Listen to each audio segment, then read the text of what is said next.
ভাই আমি কোনো আলেমও নয়, আমার মধ্যে তেমন কোনো এলেমও নাই, তেমন কোনো তাকওয়া ফরজগারি নাই। শুধু কেবলমাত্র কামেল মুর্শিদের হুকুম হচ্ছে, তাই আপনাদের সম্মুখে দাঁড়িয়েছি। আপনাদেরই জানা কথা, শুধুমাত্র কয়েকটি কথা আলোচনা হবে। বলার মধ্যে, ভাষার মধ্যে যদি কিছু ভুল ত্রুটি বেয়াদবি হয়ে যায়, খালেস আল্লাহর রাস্তায় আপনাদের সন্তান হিসাবে, ছোট ভাই হিসাবে ক্ষমা করে দেবেন। ভাই আপনারা নিশ্চয় জানেন যে আজকে আমরা যে সামিয়ানার নিচেতে এসে বসেছি, আমরা কিন্তু কেউ আমাদের নিজের ইচ্ছায় আসতে পারিনি। আমাদের যে সমস্ত ওয়াইজিংরা এসেছে এনারাও কিন্তু নিজের ইচ্ছায় আসতে পারেনি। বহুত জায়গায় বহুত মজলিস হয়, আমরাও সেখানে যাই, কিন্তু সে মজলিসের সঙ্গে আমাদের এই উচ্চকুলের মজলিসের একটু পার্থক্য আছে, আছে না নাই? পার্থক্য আছে। কি পার্থক্য আছে? অনেকের বাপ মারা গেলে, মা মারা গেলে, ভাই মারা গেলে কি করে? ধনী লোক সে যদি খানা না করে লোকে খারাপ বলবে। তবে কেউ আল্লাহর রাস্তায় করে, আল্লাহর জন্য করে। তবে বেশিরভাগ মানুষ এটাই মনে করে যে যদি একটা খানা না করে দিই লোকে খারাপ বলবে। বেশিরভাগ মানুষ, তো সবাই না, কিছু কিছু মানুষ। আর যে সমস্ত বক্তারা আসে তাদেরও নিয়ত থাকে গেলে 10টা গরুর খানা গেলে ভালো করে খেতেও পারবো, পকেটও কিছু নিতে পারবো। আর যে সমস্ত শ্রোতারা আসে তারাও মনে মনে করে 10টা গরুর খানা গিয়ে একটু পেট ভরে খাবো। 3 জনের নিয়ে 3 না 1, 3। আর হযরত মাওলানা সুফিমতি আজান গাছী রহমাতুল্লাহ আলাইহি এই যে উরসুকুল মজলিস যে বাড়িওয়ালা ভাই দিয়েছেন, তিনি একজন কামেল ওলি আল্লাহর হুকুম নিয়ে খালেস আল্লাহর জন্য, আল্লাহর জন্য, জোরে বলে সুবহানাল্লাহ, খালেস আল্লাহর জন্য, আল্লাহর রাস্তায় তিনি উরসুকুল মজলিস দিয়েছেন। আচ্ছা, আপনারা যারা এসেছেন আপনাদের জন্য 10টা গরু 20টা খাসি জবাই করা হয়েছে বলে মনে হয়? আপনারাও এসেছেন খালেস আল্লাহর রাস্তায়, জোরে বলে সুবহানাল্লাহ। আর আমরা এই 2 হাক্কানি আঞ্জুমানের ওয়াইজিং সেই 24 পরগনা থেকে এসেছি। আপনাদের কাছে কি কোনো চুক্তি কন্ট্যাক্ট করেছি? আমরাও এসেছি খালেস আল্লাহর রাস্তায়, জোরে বলে সুবহানাল্লাহ। তাহলে ইচ্ছা করলে এই মজলিস কি কেউ করতে পারবে না? পারবে। এই মজলিস করতে গেলে কিছু শর্ত আছে। কি শর্ত? সর্বপ্রথম তোমাকে হতে হবে 5 ওয়াক্ত নামাজি, 5 ওয়াক্ত নামাজি। তারপর কি করতে হবে? তোমার ওই রিজকে হালাল পয়সা দ্বারাই তোমাকে উরসুকুল মজলিস করতে হবে। হুজুরের কাছে কেউ যাবে, হুজুর আমি উরসুকুল করবো। বাবা কি করো? ব্যবসা করি। কি ব্যবসা? এমন পয়সা। তার মধ্যে কোনো সুদ ঘুষ কি আছে? জি হুজুর না, নামাজ কাজ হয় না। তবে হুজুরকে দিন দেবে, উরসুকুলের মজলিসের হুকুম দেবে। আর যদি আপনার কোনো সুদের সঙ্গে সম্পর্ক থাকে, আপনার যদি নামাজ কাজা থাকে, তবে হুজুরকে বলে উরসুকুলের দিন দেবে না, জোরে বলুন সুবহানাল্লাহ। তাহলে দুনিয়ার যে মজলিস আর এই মজলিসের পার্থক্য আছে না নাই? আছে। আমি আজ থেকে 2 বছর আগে এখানে এসেছিলাম, তো আমার মনে আছে যদি তিনি থাকেন আরো ভালো। এই দোকানে বসে একটা আলোচনা হয়েছিল যে তিনি বলেছিলেন যে মাওলানা আজান গাছী রহমাতুল্লাহ দরবারে যা কিছু হয় সব শিরক বেদাত হয়, এবং মাওলানা আজান গাছী রহমাতুল্লাহ দরবার থেকে যা হুকুম নির্দেশ করে কোরআন হাদিসের মধ্যে করতেই নাই। এদের মতো বেদাত শিরক কিন্তু আমি যে হাক্কানি আঞ্জুমানের ওয়াইজিং সেও কিন্তু জানতো না। তারপরে আমার সঙ্গে কিছু তর্ক বিতর্ক হয়েছিল। তো শেষে আমি বলেছিলাম, সেদিনও আমাকে এখানে একটা মজলিস ছিল, আমি যথেষ্ট উত্তর দিয়েছিলাম। তো তখন আমাকে কিন্তু এতটা জানাও ছিল না। তবে এখন যত দিন যাচ্ছে তত কিতাব পড়ে জ্ঞান বাড়ছে না কমছে? বাড়ছে। তো আমি সেদিনে মনে করেছিলাম যদি আমি এই এলাকায় কোনোদিন আসি, তো ওলি আল্লাহ যারা মানে না তারা মানে না, কিন্তু স্বীকার করে মানতে হবে, এটা আমি প্রমাণ করে যাব। তো আল্লাহ যদি তৌফিক দেয়, যদি সময় থাকে, সেটাও ইনশাল্লাহ আমি প্রমাণ করে যাব যে ওলি আল্লাহ বাঁচা ছাড়া কোনো উপায় নাই। ওলি আল্লাহ বাঁচা ছাড়া কোনো উপায় নাই। তুমি যত বড় হাজি গাজি হও না কেন, তোমাকে কোনো না কোনো কামের ওলি আল্লাহ দরবারে যেতেই হবে। তুমি যদি ওলি আল্লাহ দরবারে না যাও, মহান অন্ধকারের মধ্যে আছো, মহান জুলমতের মধ্যে আছো। যদি তুমি মনে করো যে আমি অন্ধকার থেকে আলোর মধ্যে আসবো, তাহলে তোমাকে কোনো না কোনো কামের ওলি আল্লাহর দরবারে যেতেই হবে। জেরে বলি সুবহানাল্লাহ। তা মাওলানা আজান গাছের আমাদের পরিচয়টা কি আমার ভাইয়ানরা দিয়েছেন, তো আমি শর্টে সংক্ষিপ্তভাবে আপনাদের দিয়ে যাচ্ছি। মাওলানা আজান গাছি রহমাতুল্লাহ আলাইহ হলো হযরত ওমরে ফারুক রাদিয়াল্লাহু তাআলা আনহুর 37তম বংশধর। ইনি ছিলেন একজন জমিদারের সন্তান। ইনি কলকাতায় আলিয়া মাদ্রাসায় বাংলা, অঙ্ক, ইংরেজি, ফার্সি সমস্ত শিক্ষায় তিনি শিক্ষিত হলেন। সমস্ত তিনি পণ্ডিত্য লাভ করলেন। তারপর ইনি 8 মুর্শিদের সহবত থেকে 8 মুর্শিদের তাজিমার খেদমত করেছিলেন। যেটা বলে সুবহানাল্লাহ। ইনি যখন সর্বপ্রথম এনার পীর পিয়ারাডেয়া খোদা বখশ রহমাতুল্লাহ দরবারে গেলেন, বলে বাবা আমার দরবারে থাকতে গেলে 3টি শর্ত তোমাকে মানতে হবে। 3টি শর্ত। 3টি শর্ত কি? যে আমার দরবারে থাকতে গেলে সর্বপ্রথম হলো যে আমার দরবারে থেকে তোমাকে যে খাবার দেওয়া হবে, তুমি তো একজন জমিদারের সন্তান, তুমি তো একজন সুফি, তুমি তো একজন মুফতি, তুমি তো একজন ডিগ্রিধারী আলেম, তোমার তো কোনো খাওয়া পরের অভাব নাই। তবে আমার দরবারে থাকতে গেলে হয়তো কোনোদিন খাওয়া হবে, কোনোদিন খাওয়া হবে না। বলে হুজুর এটা মেনে নিলাম। দ্বিতীয় শর্ত কি? বলে বাবা আমার দরবারে থাকতে গেলে প্রত্যেক দিন সকালে করে আমি একটা চিঠিতে কিছু লিখে দেবো, খালি পায়ে হেঁটে বেশ কিছুদিন একটা নদী আছে, ওই চিঠিটা ওই নদীতে ফেলে আসতে হবে। বলে হুজুর এটাও মেনে নিলাম। দ্বিতীয় শর্ত কি? বলে বাবা আমার দরবারে যত মুরিদ আসবে এই সমস্ত মুরিদদের জুতোগুলো হিফাজতের দায়িত্ব নিতে হবে। বলে হুজুর এটাও মেনে নিলাম। জোরে বলি সুবহানাল্লাহ। থোড়া সা তাজিম আর ভালোবাসা মহব্বত একজন মানুষকে কোন জায়গায় পৌঁছে দেয় দেখুন। তারপর তিনি 2 বছর তানাকে খেদমত করলেন। তানার পীর, তানার মুর্শিদ বলছে বাবা এবার তুমি ঘরে চলে যাও। বলে হুজুর আমি কি আপনার কাছে কোনো ভুল করেছি? আমি কি আপনার কাছে কোনো অন্যায় করেছি?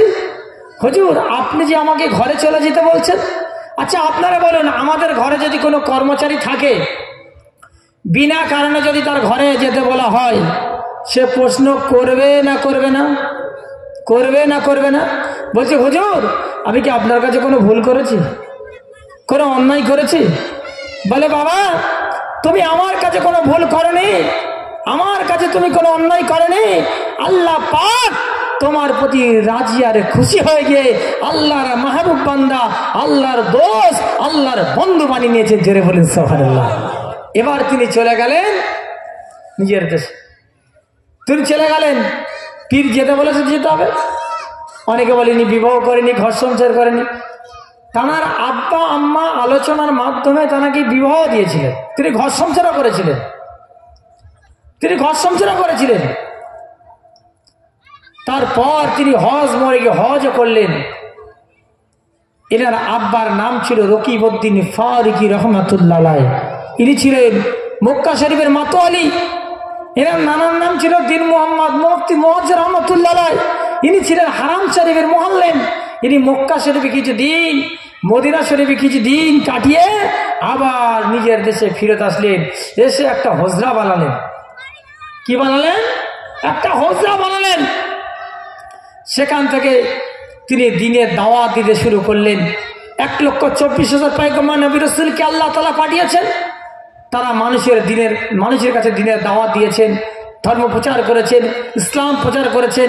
বলে বাবা নামাজ পড়তে হবে বিনা কাজায়, রমজান মাসে রোজা রাখতে হবে, হালাল খেতে হবে, সুদ মুক্ত জীবন গড়তে হবে। কিন্তু নবী নাই, তার অবর্তমানে তার হিসাবে কামেল কামেল ওলি আল্লাহরা কিয়ামত পর্যন্ত থাকবে। তাই হাক্কানি আনজামান জামানার পীর, জামানার মুর্শিদ সুফি আদান গাছী রহমাতুল্লাহ তার ওয়ারিস হিসাবে তিনি কি করলেন, ওই সুরির জঙ্গল তিনি হজরা বানিয়ে তিনি কি করলেন, 1800 সুরির হজরা বানিয়ে গোটা বিশ্বের মানব জাতির কাছে দিনের দাওয়াত দিতে শুরু করলেন। বাবা নামাজ পড়তে হবে বিনা গাজায়, বাবা রমজান মাসে রোজা রাখতে হবে, হালাল খেতে হবে, সুদমুক্ত জীবন গড়তে হবে। এক শ্রেণীর কিছু মানুষের সহ্য হলো না। আচ্ছা, মক্কা এবং মদিনাতে আমায় আপনার নবী বিশ্ব নবী হাবিবুল্লাহ জনাবি মুহাম্মদ রাসূলুল্লাহ সাল্লাল্লাহু আলাইহি সাল্লাম যখন দিনের দাওয়াত দিয়েছিলেন, সবাই কি তার দাওয়াত গ্রহণ করেছিলেন? সবাই গ্রহণ করেনি, কিন্তু যারা তার দাওয়াত গ্রহণ করেছিলেন তারাই হয়েছিলেন সাহাবী, তারাই আল্লাহর মাহবুব বান্দা, আল্লাহর দোস্ত, আল্লাহর বন্ধু বেনে গিয়েছেন। জোরে বলেন সুবহানাল্লাহ। তাই তার মক্কাতে এমন অত্যাচার করা হলো, তিনি তার দেশে মদিনাতে চলে গেলেন, মদিনাতে যাচ্ছেন আর আল্লাহর কাছে হাত তুলে দোয়া করছে, আল্লাহ এরা জানে না, এরা বোঝে না, মক্কাবাসী আল্লাহ আমি যে তোমার রাসূল, আমি যে তোমার হাবিব, ইয়া আল্লাহ তাআলা তুমি এদের দিলেতে ঈমানি নূর দান করে। জোরে বলি সুবহানাল্লাহ। তো আমার কামেল মুর্শিদকে ঠিক এইভাবে যখন হজরাটাকে জানিয়ে দিলেন, তিনি তানাদের জন্য বদদোয়া করলেন না, তানাদের জন্য হাত তুলে রহমতের দোয়া চাইলেন, বললেন ওগো আল্লাহ আমি যে তোমার পাগল, আমি যে তোমার ফকির, এরা জানতে পারেনি, এরা চিনতে পারেনি, এরা বুঝতে পারেনি, ওগো আল্লাহ এদেরকে ক্ষমা করে দাও। জোরে বলুন না সুবহানাল্লাহ। আর এদের দিলেতে ঈমানি নূর দাও। জোরে বলুন।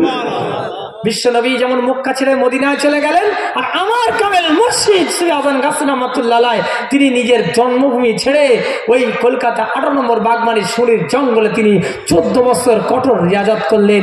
আল্লাহর কাছে বললেন, আল্লাহ আমি দুনিয়ার কোনো টাকা, দুনিয়ার কোনো সম্পদ, দুনিয়ার কোনো গাড়ি বাড়ি কিছুই চাই না, ইয়া আল্লাহ তাআলা আমি একমাত্র তোমাকে রাজি আর খুশি করতে চাই।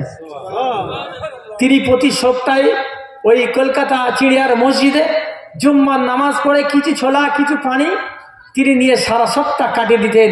আল্লাহর কাছে বললেন, ওগো আল্লাহ আমি দুনিয়ার কোনো টাকা, দুনিয়ার কোনো সম্পদ, দুনিয়ার কোনো গাড়ি বাড়ি কিছুই চাই না, ওগো আল্লাহ তাআলা আমি একমাত্র চাই গোটা বিশ্বের পথ ভোলা মানুষকে সত্যর পথ দেখাতে। জোরে বলুন সুবহানাল্লাহ।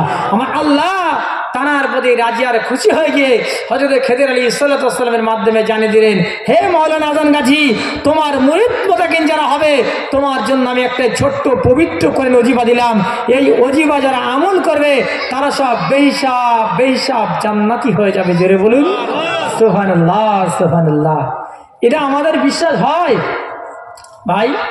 আমরা যে সুফি আজান গাছী রহমাতুল্লাহ যে বললেন যারা এই ওজিফা পড়বে তারা জান্নাতি, এটা আমাদের বিশ্বাস হয়। আমরা বলি আমাদের গুনাহ আল্লাহ মাফ করে দিয়েছে, আমরা জান্নাতের বাগানে বসে গিয়েছি, এটা অনেকে বিশ্বাস করে না, বিশ্বাস করে না অনেকে, বুঝতে পারছেন? তা বিশ্বাস তো করতে হবে। আচ্ছা আমাদের আল্লাহ যিনি, তবলিগের আল্লাহ তিনি, তবলিগের আল্লাহ যিনি, ফুরফুরার আল্লাহ তিনি, ফুরফুরার আল্লাহ যিনি, আহলে হাদিসের আল্লাহ তিনি। আচ্ছা ভাই বলেন আজান গাজীর কোরআনের নাম হলো আল কুরআনে মাজিদ। এবার আমি জানতে চাই তাহলে তবলিগের কোরআনের নাম কি? বলবেন এই কোরআনে মাজিদ। তাহলে এবার বলবো তবলিগের কোরআনের নাম যদি আল কুরআন হয় তাহলে ফুরফুরার কোরআনের নাম কি? বলবেন এই কোরআন। সব এক তো নাকি? তাহলে আমাদের আল্লাহ সবার এক, রসুল সবার এক, কোরআন সবার এক, আমার আপনাকে হতে হবে এক না আলাদা? এক তো নাকি? তা কোরআন যদি ওলি আল্লাহকে মানতে বলে, কোরআন যদি বলে যে এইটা করলে এই, ওইটা করলে এটা আমরা মানবো তো? মানবো তো? আমার কামেল মুর্শিদ আমাদের দিলেন 5টি কালেমা। কটা কালেমা? 5টি কালেমা। আর দিলেন সূরা ফাতিহা, সূরা ইখলাস, ফালাক, নাস, দরুদ শরীফ। দিয়েছে না দেয়নি? আমরা এটা আমল করি। আচ্ছা এটা কি কোরআনের বাইরে? কোরআনের ভিতরে তো। তাহলে কোরআন সবাই মানে না? মানে না। তা যারা ওজিফা মানে না তারা কোরআন মানে না। বোঝা গেল? যারা ওজিফা মানে না তারা কোরআন মানে না, আর যারা কোরআন মানে না তারা জান্নাত পাবে না। আমরা সেই কালেমা শাহাদাত পড়েছি, আমাদের মাওলানা সাহেবরা পড়িয়েছেন। কি পড়েছি? আশহাদু আল্লা ইলাহা ইল্লাল্লাহু ওয়াহদাহু লা শারীকা লাহু ওয়া আশহাদু আন্না মুহাম্মাদান আবদুহু ওয়া রাসূলুহু। এখানে আমরা কি বলছি? আমি সাক্ষ্য দিচ্ছি যে আল্লাহ তাআলা ব্যতীত আর কোনো মাবুদ নাই, তিনি এক, তার কোনো শরীক নাই। আমি আরো সাক্ষ্য দিচ্ছি নিশ্চয়ই মুহাম্মদ রাসূলুল্লাহ সাল্লাল্লাহু আলাইহি সাল্লাম হলো আল্লাহর প্রিয় পুরুষ বা রাসূল। জোরে বলুন। এবার এটা বলে লাভ কি? হযরত উবাদা ইবনে সামিত রাদিয়াল্লাহু তাআলা থেকে হাদিস বর্ণিত আছে, হযরত রাসূল করিম সাল্লাল্লাহু আলাইহি সাল্লাম বলেন, যে ব্যক্তি কালিমা শাহাদাত পড়বে, যে ব্যক্তি কালিমা শাহাদাত পড়বে সে ব্যক্তি অবশ্য জান্নাতে প্রবেশ করবে, তার আমল যে পর্যায়ে হোক না কেন। বলবেন না কোথায় আছে? বুখারী শরীফের প্রথম খণ্ড 5 পৃষ্ঠা, মুসলিম শরীফের প্রথম খণ্ড 97 নম্বর পৃষ্ঠা, হাদিস নম্বর 47, মিশকাত শরীফ প্রথম খণ্ড 14 পৃষ্ঠা, হাদিস নম্বর 7। এই কলেমায় একবার, এই কলেমায় একবার ইয়াকিনের সাথে পড়লে বেঈমান ইমানদার হয় এবং ইমানদারের দুর্বলতা দূর হয়, পিছনের সমস্ত গুনাহ মাফ হয় এবং জান্নাতের হকদার হওয়া যায়। জোরে বলেন না সুবহানাল্লাহ। আচ্ছা এটা বলুন, মাওলানা আযান গাছী রাহমাতুল্লাহ বানানো কলেমা না আজ থেকে 1500 বছর আগে বিশ্বনবী হাবিবুল্লাহ জনাবি মুহাম্মদ রাসূলুল্লাহ সাল্লাল্লাহু আলাইহি সাল্লাম বলেছেন? তাই মুহাম্মদ সাল্লাল্লাহু আলাইহি সাল্লাম ইনি কি শুধু আযান গাজীর নবী, শুধু কি তাবলীগের নবী, শুধু কি ফুরফুরার নবী? তাহলে ইনি হলো গোটা বিশ্বের নবী। তাহলে গোটা বিশ্বের মানব জাতিকে মানতে হবে না হবে না? হবে না হবে না? হবে। 5টা কলেমার মধ্যে আমি কয়টা কলেমার ব্যাখ্যা করলাম? একটা। যেহেতু সময় সংক্ষেপ, আমি আল্লাহ যদি চাইতেন আমি 5টা কলেমার ব্যাখ্যা করতাম, একটা কলেমার ব্যাখ্যা করেছি, আবার যদি আসি 4টা কলেমার ব্যাখ্যা করব। এবার আমি আসি নামাজের দেখি। সুফি আযান গাছী রাহমাতুল্লাহ আমাদেরকে বলেছেন বিনা কাজায় 5 ওয়াক্ত নামাজ। কি বলেছেন?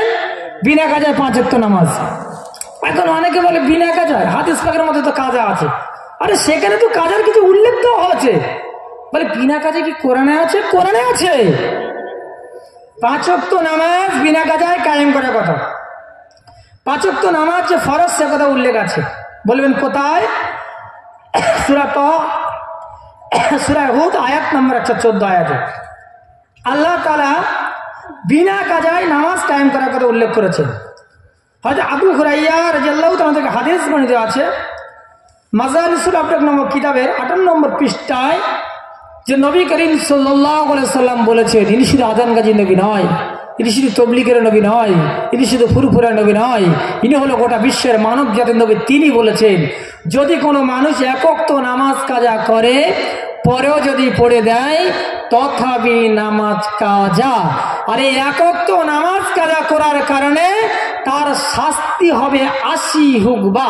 আর 1 হুকবা হলো 2,88,00,000 বছর। দুনিয়ার একদিন আর কিয়ামতের 1000 বছর এতটাও লম্বা হয়ে যাবে। তাই জামানার পীর, জামানার মুর্শিদ সুফি আযান গাছী রাহমাতুল্লাহ আমাদেরকে বললেন, বাবা মরে যাই তো মরে যাই, জীবন চলে যায় তো জীবন চলে যায়, আমরা যেন এক ওয়াক্ত নামাজ কাজা না করি। এটা কে বলেছে? সুফি আযান গাছী রাহমাতুল্লাহ আমাদেরকে বলেছেন। জোরে বলুন সুবহানাল্লাহ। তাই অনেকে বলবেন যে তাহলে আমরা মাঠে কাজ করছি, তিনি বললেন দোকানদারি করছি, ব্যবসা করছি।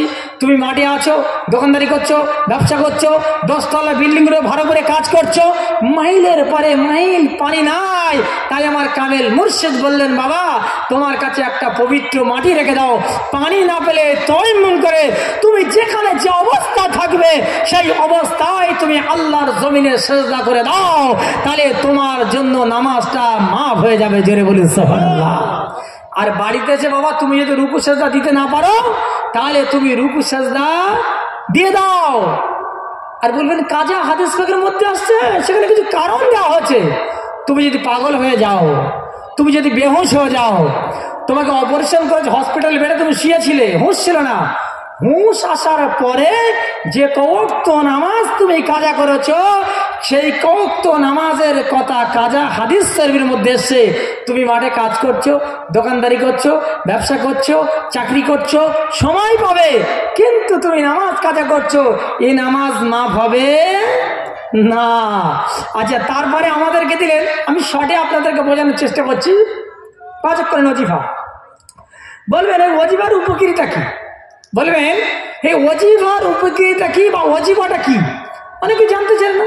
ওয়াজিফা হলো কুরআন, ওয়াজিফা হলো কুরআন। সূরা ফাতিহা হলো উম্মুল কুরআন, কুরআনের মা বলা হয়েছে। আমাদের গর্ভধারিণী মা নয়, কোরআনের মা। সূরা ফাতিহা আমরা প্রত্যেকে পড়ি না? আচ্ছা, সূরা ফাতিহা পড়া বেদাত শিরক না ভালো? আপনারা বলুন। তাহলে সূরা ফাতিহা আমাদের কামেল মুর্শিদ বলেছে তুমি একবার সূরা ফাতিহা পড়বে, 3 বার সূরা ইখলাস পড়বে, একবার ফালাক, একবার নাস, বেজোড় সংখ্যা দরুদ 3, 5, 7, 9 সময় বুঝিয়া তুমি যে কবার পড়তে পারে। নামাজের পরে 2 মিনিটের কোরআন ওয়াজিফা আমলে সূরা ফাতিহা একবার। হযরত আব্বাস রাদিয়াল্লাহু তাআলা থেকে হাদিস বর্ণিত আছে, তাফসীরুল কোরআন প্রথম খণ্ড 160 পৃষ্ঠার মধ্যে উল্লেখ করা হয়েছে, যদি কোনো মানুষ সূরা ফাতিহা একবার পড়ে ওই মানুষের নামাইয়া বলে 20 পারা কোরআন শরীফ তেলাওয়াত করা সওয়াব দেওয়া হয়। জোরে বলুন। তারপরে আমাদেরকে যে সূরা ইখলাস, সূরা ইখলাস আমরা কবার পড়ি? 3 বার। এই 3 বার সূরা ইখলাসের উপকারিতা কি? হযরত আবু দারদা রাদিয়াল্লাহু তাআলা থেকে হাদিস বর্ণিত আছে, মিশকাত শরীফ প্রথম খণ্ড 185 নম্বর পৃষ্ঠার মধ্যে উল্লেখ করা হয়েছে, সূরা ইখলাস 3 বার পড়ার দ্বারায় ওই মানুষের নামায় আমলে 1 খতম কোরআন শরীফ তেলাওয়াত করা সওয়াব দেওয়া হয়। অন্য হাদিসে উল্লেখ করা হয়েছে, যদি কোনো মানুষ সূরা ইখলাস একবার পড়ে ওই মানুষটা জান্নাতি। সাহাবা আজমাইন আরজ করলেন, ইয়া রাসূলুল্লাহ, ইয়া হাবিবাল্লাহ, হুজুর সেটা কি করে? বলে সেটা মুরার অপেক্ষা। জোরে বলুন সুবহানাল্লাহ। তাহলে আমরা 5 ওয়াক্ত নামাজে 5 বার সূরা ফাতিহা পড়ি না? আর 3 বার করে সূরা ইখলাস পড়ি না? তাহলে 5 ওয়াক্ত নামাজে যদি আমরা 5 বার পড়ি, একবার সূরা ফাতিহা পড়লি ক পারা? 20 পারা। 3 বার সূরা ইখলাস পড়লে 1 খতম। তাহলে 5 ওয়াক্ত নামাজে যদি আমরা 5 বার পড়ি, তাহলে 8 খতম কোরআন শরীফ তেলাওয়াত করা জিল্লির সওয়াবের অধিকার হয়ে অসংখ্য নেকি দিয়ে আমি আপনি কবরে যাব। জোরে বলুন সুবহানাল্লাহ। তাহলে এটা কোনো বেদাত শিরক বলে মনে হয়? আর বেদাত কাকে বলে, শিরক কাকে বলে, সেটাও আমি আপনাদেরকে বলবো, সময় যদি থাকে, আল্লাহ যদি তৌফিক দেয় ইনশাআল্লাহ। তারপরে আমাদেরকে দিলেন ফালাক নাস। বললেন ফালাক নাসের উপকারিতা কি? সমস্ত জাদু টোনা, জেন ভূত, শয়তানি অসওয়া, শয়তানি কুদৃষ্টি থেকে আমায় আপনাকে বাঁচাবে কে? আমার আল্লাহ। বলবেন তার দলিল তিরমিজি শরীফ 2য় খণ্ড 147 নম্বর পৃষ্ঠা, মিশকাত শরীফ প্রথম খণ্ড 188 পৃষ্ঠার মধ্যে উল্লেখ করা হয়েছে। জোরে বলুন। তাহলে সুফি আদান গাছী রাহমাতুল্লাহ আমাদেরকে যে ওজিফাটা দিলেন, এটা যদি আমরা আমল করি এতে আমাদের লাভ না লস? এটা কি শুধু আজান গাজীদের জন্য লাভ না অন্য সিলসিলাদের জন্য লাভ? সবার জন্য লাভ তো নাকি? আপনারা ঝিমে গেছেন, তার মানে কি শেষ করে দিতে হবে? আচ্ছা, আপনারা বললেন শেষ করে দেবো কি? আপনারা যদি বলেন আমি শেষ করে দেবো, কারণ আপনাদের জীবনে ভাব দেখছি, মানে মনে হয় ভালো লাগছে না, কারণ আপনাদের সুরের বক্তার দরকার, তো আমি তো সুর দিচ্ছি না, যার জন্য হয়তো আপনাদের ভালো লাগছে না নাকি? আমাদের কিন্তু মাওলানা সাহেব বলছিলেন যে দেখবেন সাবরশাহপুরি পিস্তাবাজির কালে রহমতুল্লাহ একটা লেখা আছে, সেখানে পরিষ্কার বলা আছে গানের সুরে গজল, গানের সুরে ওয়াজ করিবেন না, লেখা আছে। আমার কাছে আছে, দেখতে চাইলে আমি দেখিয়ে দেবো। হুজুর কালে একটা কথা বলেছেন।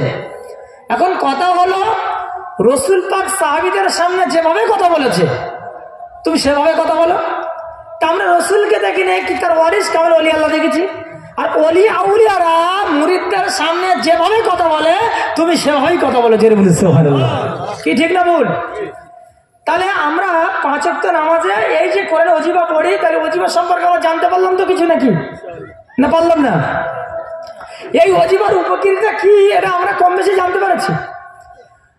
তাহলে আমরা যদি এই ওজিফা আমল করতে পারি তাহলে কি হবে? বারাক সত্য আমরা এই যে কোরআনের যে হক, প্রতিটা নরনারীর প্রত্যেক দিন 100 করে কোরআন আয়াত করতে হবে। কিন্তু আমরা অনেক আলেম মানুষ 100 করে আয়াত করতে পারি, কিন্তু 100 জায়গায় 150 করে কোরআন পড়ার হক আমাদেরকে আদায় হয়ে যাচ্ছে। জোরে বলুন সুবহানাল্লাহ, সুবহানাল্লাহ। তারপরে আমাদেরকে দিলেন হাক্কানি দরুদ, তারপরে আমাদেরকে দিলেন হাক্কানি দরুদ, কি তাই না? বলবেন হাক্কানি দরুদ এটা কোরআনে আছে না হাদিসে আছে? এটা পড়া বেদাত, এটা পড়া শিরক। অনেকে আছে তো আপনাদের এলাকায় বলে না। আচ্ছা ভাই, কোরআনে যেটা নাই, হাদিসে যেটা নাই, সেটা পড়া আমল করা যদি বেদাত হয়, তাহলে আপনারা যারা নামাজ পড়ে, নামাজ শব্দ কোরআনে কথা আছে আপনি বলুন, কোথাও দেখাতে পারবেন না। হাদিসে কোথায় আছে আপনি বলেন, কোথাও দেখাতে পারবেন না। রোজা শব্দ, আপনি যে রোজা করেন, রোজা শব্দ কোরআনে করে আছে, আপনি বলুন, আপনি দেখাতে পারবেন না। কোরআনে আপনি যে দরুদ পড়েন, ইয়া নবী সালামু আলাইকা, এই দরুদ কোথায় আছে আপনি বলুন, দেখাতে পারবেন না। আপনি যে দরুদ পড়েন, বলা গেল ওলাদিহি, এই দরুদ কোরআন হাদিসে কোথায় আছে না তো আপনারা পড়েন, এগুলোর বেলা তো বেদাত নয়। তবে কোরআনে নামাজ বা সালাত আছে, কোরআনে রোজা নেই, সিয়াম আছে, কোরআনে দরুদ মানে দোয়ার কথা আছে। জোরে বলুন সুবহানাল্লাহ। দরুদ ছাড়া কোনো দোয়া আল্লাহ তাআলার দরবারে কবুল হয় না। আল্লাহর আসমান এবং জমিনের মাঝখানে দোয়া ঝুলতে থাকে, আর আমি আপনি যখন দোয়ার শেষে দরুদ পড়ি, ও দোয়া কবুল করে কে? আমার আল্লাহ রব্বুল আলামিন। দরুদ শরীফ পড়া সম্পর্কে হযরত আনাস রাদিয়াল্লাহু তাআলা থেকে হাদিস বর্ণিত আছে। নবী করিম সাল্লাল্লাহু আলাইহি সাল্লাম বলেছেন, যে ব্যক্তি একবার আমার প্রতি দরুদ শরীফ পড়বেন, আল্লাহ তাআলা তার প্রতি 10টি রহমত অবতীর্ণ করবে। আল্লাহ তাআলা তার প্রতি 10টি রহমত অবতীর্ণ করবে। আল্লাহ তাআলা তার 10টি গুনাহ মাফ করবে। প্রথম নম্বর কি? আল্লাহ তাআলা তার প্রতি 10টি রহমত নাজিল করবে। আল্লাহ তাআলা তার 10টি গুনাহ মাফ করবে। আল্লাহ তাআলা তার পদমর্যাদা আরো বাড়িয়ে দেবে। বলবেন তার দলিল? সুনানে নাসার শরীফ প্রথম খণ্ড 191 নম্বর পৃষ্ঠা, মুসলিম শরীফ প্রথম খণ্ড 175 নম্বর পৃষ্ঠার মধ্যে উল্লেখ করা হয়েছে। জোরে বলেন না সুবহানাল্লাহ। তাহলে দরুদ মানে কি? দোয়া। দরুদ মানে দোয়া। বলবেন দোয়াটা কিভাবে? আমরা যেমন দরুদ পড়ছি, আল্লাহুম্মা সাল্লি ওয়া সাল্লিম ওয়া বারিক আলা আবদিকা রাসূলিল কারীম রাহমাতুল লিল আলামিন শাফিল মুজনিবিন, এটা বলি না? এই দরুদ মানে কি? দোয়া। কথাগুলো কিন্তু বোঝার চেষ্টা করবেন, আর আমি আপনাদেরকে যত শত চেষ্টা করব বোঝানোর। অনেকে বলে যে এরা দরুদ ইব্রাহিম পড়ে না, শুধু হাক্কানি দরুদ পড়ে। আজকে আমি প্রমাণ করে যাব যে আমাদের পীর ভাইরা দরুদ ইব্রাহিম পড়ে এবং হাক্কানি দরুদও পড়ে। তারা বলে এ দরুদ পড়া বেদাত, এ দরুদ পড়া শিরক। আসলে তারা জানে না যে কোনটা বেদাত কোনটা শিরক। তাদের ভাষায় তারা বলতে চায় যে রসুলের যুগে যেটা ছিল না, সাহাবীদের যুগে যেটা ছিল না, রসুল যেটা করেনি, সাহাবারা যেটা করেনি, নতুন করে কিছু আবিষ্কার করার নাম হলো বেদাত। বোঝা গেল কিছু? এখন যদি তাই হয়, তাহলে আমরা যে মোবাইল ব্যবহার করছি রসুলের যুগে ছিল, এটা ব্যবহার করা বেদাত। রসুলের যুগে আমরা এখন যে ট্রেন চলছে, ট্রেন ছিল, এটাও বেদাত। এখন বর্তমানে এই বেদাত নিয়ে বহুত মারামারি পেটাবেড়ি চলছে না বেদাত শিরক নিয়ে। এ বলছে ওটা বেদাত, ও বলছে ওটা শিরক, ও বলছে বেদাত। কি হচ্ছে না? হয়তো আপনাদের নদী এলাকায় হচ্ছে না ভাই, তবে আমাদের এদিকে হচ্ছে। এই জন্য আলোচনা আমি ওদিকে যাচ্ছি। তো যদি তাই হয়, তাহলে ভাই রসুলের যুগে আপনি যে মসজিদে নামাজ পড়ছেন, ও মসজিদও ছিল না? ছিল? রসুলের যুগে যে মসজিদে আপনি মার্বেল টালি পাথর লাগিয়েছেন, মার্বেল টালি পাথরও ছিল না। রসুলের যুগে কোনো মসজিদে পাখাও ছিল না, কারেন্ট ছিল না, পাখা করতে গাইবে ছিল কি? তাহলে এগুলো তো বেদাত, তাই না? এগুলো বেদাত না। তবে বেদাত দুই রকমের, অনেক রকমের আছে, তবে দুই রকমের বলছি। একটা হলো বেদাতে হাসানা, একটা হলো বেদাতে সাইয়্যা। একটা হলো বেদাতে সাইয়্যা আর একটা হলো বেদাতে হাসানা। একটা বেদাত হলো ভালো আর একটা বেদাত হলো খারাপ। ইবাদতের জন্য নতুন কিছু আবিষ্কার করা, সেটা কিন্তু বেদাত। তবে সেটা হলো বেদাতে হাসানা, উত্তম বেদাত, ভালো বেদাত। এই বেদাতটা জায়েজ। জোরে বলেন সুবহানাল্লাহ। আমরা মসজিদ বানাই কিসের জন্য? ইবাদতের জন্য। তবে এটা বেদাত, এটা বেদাতে হাসানা, উত্তম বেদাত, ভালো বেদাত। এই বেদাতটা জায়েজ। আমরা মসজিদে মার্বেল টালি পাথর লাগাই কিসের জন্য? ভালোভাবে যাতে মানুষ নামাজ পড়তে পারে, তবে এটা বেদাত। তবে এটা হলো বেদাতে হাসানা, উত্তম বেদাত, ভালো বেদাত। এই বেদাতটা জায়েজ। আমরা মসজিদে পাকা লাগাই কিসের জন্য? মানুষের গরম হবে, মানুষ ভালোভাবে নামাজ পড়তে পারবে, এর জন্য। এগুলো রসুলের যুগে ছিল না, তবে এটা বেদাত। তবে এটা ভালো বেদাত, বেদাতে হাসানা, উত্তম বেদাত, ভালো বেদাত। এই বেদাতটা জায়েজ। জেরে বলুন সুবহানাল্লাহ। বলবেন কোন বেদাতটা না জায়েজ? ইবাদতের মধ্যে নতুন কিছু আবিষ্কার করে ঢুকানো, তার নাম হলো বিদাত। বলবেন ইবাদতটা কোন ইবাদত? ধরে নিই আমরা পৃথিবীর মধ্যে যত ইবাদত আছে সব থেকে বড় ইবাদতের নাম কি? নামাজ। সব থেকে বড় ইবাদতের নাম কি? নামাজ। তবে নামাজটা আমরা শুরু করে কি দিয়ে? তাকবীর দিয়ে। শেষ করে কি দিয়ে? সালাম ফিরে। ঠিক না ভুল? কথা বলেন একটু। নামাজ শুরু করে কি দিয়ে? তাকবীর দিয়ে। আর নামাজ শেষ করে কি দিয়ে? সালাম ফিরে। তো এইটা হলো ইবাদত। এই ইবাদতের মধ্যে আমরা নতুন কিছু আবিষ্কার করে ঢুকিয়েছি কি? ঢুকিয়েছি। আচ্ছা এবারে বলুন, এই ইবাদতের মধ্যে আমরা হাক্কানি দরুদ পড়ি না দরুদ ইব্রাহিম পড়ি? দরুদ ইব্রাহিম। তাহলে যারা বলে দরুদ ইব্রাহিম ওরা পড়ে না, তাহলে আমাদের পীর ভাই পীর বোনেরা বিনা কাজায় 5 ওয়াক্ত নামাজ পড়ে, আর এই নামাজের মধ্যে সালাতের মধ্যে দরুদ ইব্রাহিম পড়ে। জোরে বলুন সুবহানাল্লাহ। যারা বলে পড়ে না, এরা তাদের মিথ্যা কথা, মিথ্যা কথা, মিথ্যা কথা। ঠিক না ভুল? তাহলে আমরা দরুদে ইব্রাহিম পড়ি, তার প্রমাণ বিনা কাজে আমরা নামাজ পড়ি, অর্থাৎ নামাজের মধ্যে আমরা হাক্কানি দরুদ পড়ি না, অর্থাৎ বেদাত বলার কোনো জায়গা নাই। আমরা দরুদ ইব্রাহিম পড়ি। হাক্কানি দরুদ কখন পড়ি? নামাজ শুরু করি তাকবীর দিয়ে আর শেষ করি সালাম দিয়ে। নামাজের আগে নামাজের পরে আমরা হাক্কানি দরুদ পড়ি, অর্থাৎ বেদাত বলার কোনো জায়গা নাই। বোঝা গেল কিছু কথা? বোঝা গেল কিছু কথা নাকি আপনাদের বুঝতে অসুবিধা হচ্ছে? আমরা কিন্তু ইবাদতের মধ্যে অজিবা পড়ি না, ইবাদতের বাইরে, নামাজের আগে নামাজের পরে, চলতে ফিরতে। এবার আসি, অনেকে বলে এরা শুধু পীরের জন্য দোয়া করে, এলাহি রহমতুল্লাহ কিয়ামত হযরত মাওলানা শ্রী আজান গাজী রহমতুল্লাহর জন্য, কিন্তু এরা খাস দোয়া বিশ্ব নবীর জন্য করে না। আজকে আমি প্রমাণ করে যাব যে মাওলানা আজান গাজী রহমতুল্লাহ মুরিদানরা যত আমার বিশ্বনবী হাবিবুল্লাহর জন্য দোয়া করে, এত বেশি অন্য কেউ দোয়া করে কিনা সেটা আমাদের জানা নাই। কারণ আমরা নামাজের আগে নামাজের পরে বিপদে আপদে চলতে ফিরতে হাক্কানি দরুদ পড়ি। পড়ি না? পড়ি না? পড়ি। কি পড়ি? আল্লাহুম্মা সাল্লি ওয়া সাল্লিম ওয়া বারিক আলা আবদিকা রাসূলিল কারীম রাহমাতুল লিল আলামিন শাফিউল মুযনিবিন। এখানে আমরা কি বলছি? গুনাহগারদের শাফাতকারী মুহাম্মদ রাসূলুল্লাহ সাল্লাল্লাহু আলাইহি ওয়াসাল্লাম। বলেছি না? বলি না? আমরা বলছি হে আল্লাহ, তোমার রহমত, শান্তি, বরকত অবতীর্ণ করো কার উপরে?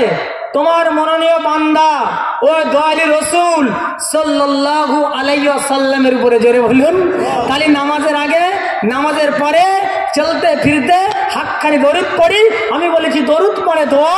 আমরা এটাই বলছি হে আল্লাহ, তোমার রহমত, শান্তি, বরকত অবতীর্ণ করো তোমার মনোনীয় বান্দা ও দয়ালু রাসূল সাল্লাল্লাহু আলাইহি ওয়াসাল্লামের উপর। জোরে বলুন সুবহানাল্লাহ। তাহলে খাস ভাবে এই ওয়াজিবার মাধ্যমে আমার কামেল মুর্শিদ আমাদেরকে রাসূলুল্লাহর জন্য দোয়া শিখিয়েছে। জোরে বলুন। কিসে বলো যে তোমরা রাসূলুল্লাহর জন্য দোয়া করো না? এবার আসি, আমরা শেষে একটা মোনাজাত করি। কি মোনাজাত?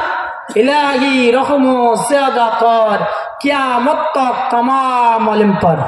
এই মোনাজাত করে থাকি না? থাকি না? বলি এটা কোরআনে আছে না হাদিসের? বুখারী শরীফ হাদিস দেখে নেবেন যে হযরত ওমর রাদিয়াল্লাহু তাআলা থেকে হাদিস বর্ণিত।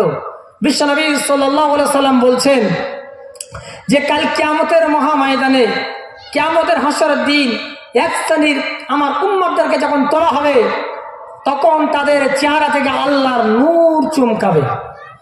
সাহাবা আজমাইন আরজ করলেন, ইয়া রাসূলুল্লাহ, ইয়া হাবিবাল্লাহ, হুজুর, সেই মানুষগুলো কারা? দুনিয়াতে তারা এমন কি আমল করবে যে তাদের চেহারা থেকে আল্লাহর নূর চমকাবে এবং অন্য অন্য নবীর সাথে নিয়ে আফসোস করবার বলবে, ইয়া আল্লাহ তাআলা, এই নূরগুলো আমাদেরকে দেয়া হোক, কিন্তু তাদেরকে দেওয়া হবে না। শহীদ আল্লাহর সাথে আফসোস করবার বলবে, ইয়া আল্লাহ তাআলা, এই নূরগুলো আমাদেরকে দেওয়া হোক, কিন্তু তাদেরকেও দেওয়া হবে না। সাহাবা আজমাইন আরজ করলেন, ইয়া রাসূলুল্লাহ, ইয়া হাবিবাল্লাহ, হুজুর, এই মানুষগুলো কারা? বা দুনিয়াতে তারা এমন কি আমল করত যে তাদের যখন তোলা হবে তাদের চেহারা থেকে আল্লাহর নূর ঝলমল ঝলমল করতে থাকবে? ওই সময় বিশ্বনবী সাল্লাল্লাহু আলাইহি সাল্লাম বললেন, ও সাহাবীরা, এরা হলো আমার আখিরি জামানার এক শ্রেণীর উম্মত। জোরে বলুন সুবহানাল্লাহ। বলে তারা এমন কি আমল করত বলে তারা সালাত কায়েম করতো বিনা কাজায়, আর সালাতের শেষে একটা ওয়াজিফা তেলাওয়াত করতো, অর্থাৎ কোরআন তেলাওয়াত করতো।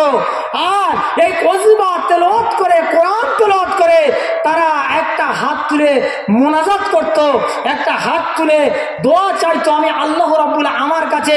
শুধু তারা তাদের নিজের জন্য দোয়া চাইতেন না, শুধু তারা তাদের বিবি বাচ্চাদের জন্য দোয়া চাইতেন না, শুধু তারা তাদের পাড়া প্রতিবেশীর জন্য দোয়া চাইতেন না, তারা হাত তুলে এই দোয়া করবে, ইলাহি রহম জিয়াদা কর কিয়ামত তক तमाम আলেম পরে জোরে বলুন সুবহানাল্লাহ।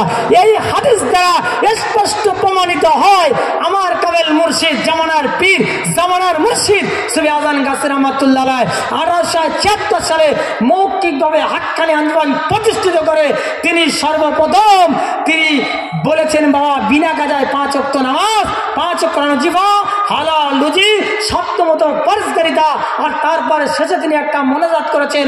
সর্বপ্রথম তিনি তার নিজের জন্য দোয়া চান নাই, তিনি তার বিবি বাচ্চাদের জন্য দোয়া চান নাই, তিনি তার পাড়া প্রতিবেশীর জন্য দোয়া চান নাই, তিনি হাত তুলে এই দোয়া করলেন, ইলাহি রহম জিয়াদা কর কিয়ামত তক तमाम আলেম পার। আর আমার মুর্শিদের শেখানো এই মোনাজাত সমস্ত পীর ভাই পীর বোনেরা 5 ওয়াক্ত নামাজ পড়েন, আর 5 ওয়াক্ত নামাজ পড়ে 5 ওয়াক্ত ওয়াজিফা পড়ে হাত তুলে প্রথমে এই দোয়া করেন, ইলাহি রহম জিয়াদা কর কিয়ামত তক तमाम আলেম পার।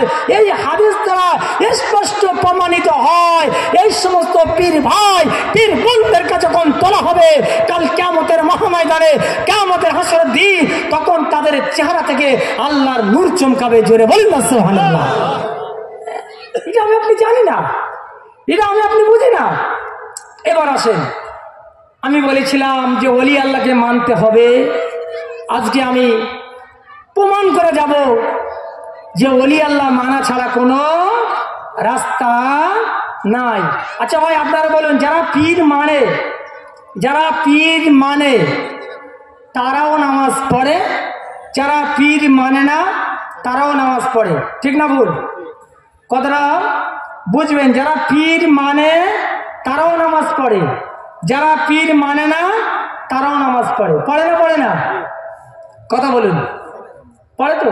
আমরা প্রথমে নামাজের মধ্যে কোন সূরা পড়ি? সূরা ফাতিহা। কি বলি? আলহামদুলিল্লাহি রাব্বিল আলামিন আর রহমানির রহিম মালিকি ইয়াউমিদ্দিন ইয়াকা নাবুদু ওয়া ইয়াকা নাস্তাইন ইহদিনাস সিরাতাল মুস্তাকিম। বলি না বলি না? বলি তো। যারা পীর মানে না তারাও এটা বলে, যারা পীর মানে তারাও বলে। বলে না বলে না? এটা মানে কি? আলহামদুলিল্লাহি রাব্বিল আলামিন, সমস্ত প্রশংসা আল্লাহ তাআলার জন্য। সমস্ত প্রশংসার যোগ্য তিনি কে? আল্লাহ রাব্বুল আলামিন। তাহলে আমরা প্রশংসা করি কার? আল্লাহ। আল্লাহ, আমরা প্রশংসা আল্লাহ তাআলার জন্য, যিনি বিশ্ব জগতের প্রতিপালক, যিনি পরম করুণাময় অশেষ দয়ালু, যিনি বিচার দিনের মালিক। আমাদের বিচার দিনের মালিক কি হবে? আল্লাহ রাব্বুল আলামিন। আমরা কেবল তোমার ইবাদত করি এবং তোমার কাছে সাহায্য চাই। আমরা ইবাদত করি কার? আল্লাহ। সাহায্য চাই কার কাছে? আল্লাহর কাছে। এবার আমরা কি বলছি? হে আল্লাহ, আমাদেরকে সরল সঠিক পথ দেখো, সঠিক পথ দেখো। কোন পথ? ইহদিনাস সিরাতাল মুস্তাকিম। এখানে আমরা বলছি ওই সমস্ত লোকদের পথ। লোক কথা উল্লেখ আছে না নাই? আমরা এখানে বলছি ওই সমস্ত লোকদের পথ। আল্লাহ, তুমি যাদেরকে পুরস্কৃত করেছো, আল্লাহ তুমি যাদেরকে তুমি তোমার রহমত দিয়ে ভরপূর্ণ করেছো, আল্লাহ তুমি যাদেরকে নিয়ামত দিয়েছো, ওই সমস্ত লোকদের পথ যাদেরকে তুমি নিয়ামত দান করো, যাদেরকে তুমি পুরস্কৃত করেছো, যাদেরকে তুমি ইনাম দিয়েছো, আল্লাহ তাদের সঙ্গীর সাথী হওয়ার আমাদেরকে তৌফিক দাও। জোরে বলুন। তাহলে ওলি আল্লাহ মানার কথা আল্লাহ বলেছে না বলেনি? ওই সমস্ত লোক বলেছে না বলেনি? আল্লাহ বলেছে। এই সূরা ফাতিহার ব্যাখ্যা করতে গিয়ে তাফসীরকাররা ব্যাখ্যা করেছে সূরা নিসা 69 নম্বর আয়াত।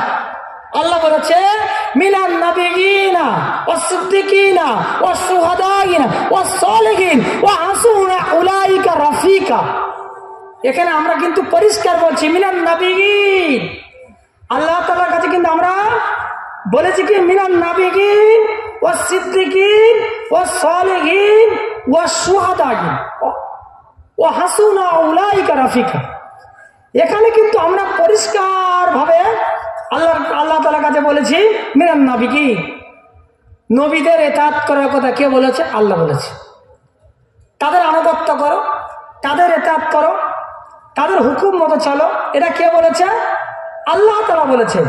যদি করে কি হবে? আল্লাহ বলছে যারা আল্লাহ এবং আল্লাহ রাসূলের আনুগত্য করবে, আল্লাহ বলছেন কাল কিয়ামতের মহাময়দানে, কিয়ামতের হাসর দিন তারা তাদের সঙ্গে থাকবে। জোরে বলুন সুবহানাল্লাহ। এবার বলছি মিনান নাবিয়িন ওয়াস সিদ্দিকিন। সিদ্দিক বলতে আমরা কি বুঝেছি? যেমন সাহাবীদের মধ্যে সিদ্দিক মানে সত্যবাদী, সাহাবীদের মধ্যে সত্যবাদী ছিলেন। এই সত্যবাদীর সর্বশ্রেষ্ঠ সত্যবাদী ছিলেন হযরত আবু বকর সিদ্দিক রাদিয়াল্লাহু তাআলা আনহু। জোরে বলুন। এবং শহীদান যেমন এই শহীদান বলতে আমরা কি বুঝেছি? যেমন হামজা রাদিয়াল্লাহু তাআলা আনহু তিনি শহীদ হয়ে গেছে। এখন হয়তো ওমর রাদিয়াল্লাহু তাআলা তিনি শহীদ হয়ে গেছে। সমস্ত শহীদানদের মধ্যে সর্বশ্রেষ্ঠ শহীদানদের মর্যাদা লাভ করেছিলেন এনারা। জোরে বলুন সুবহানাল্লাহ।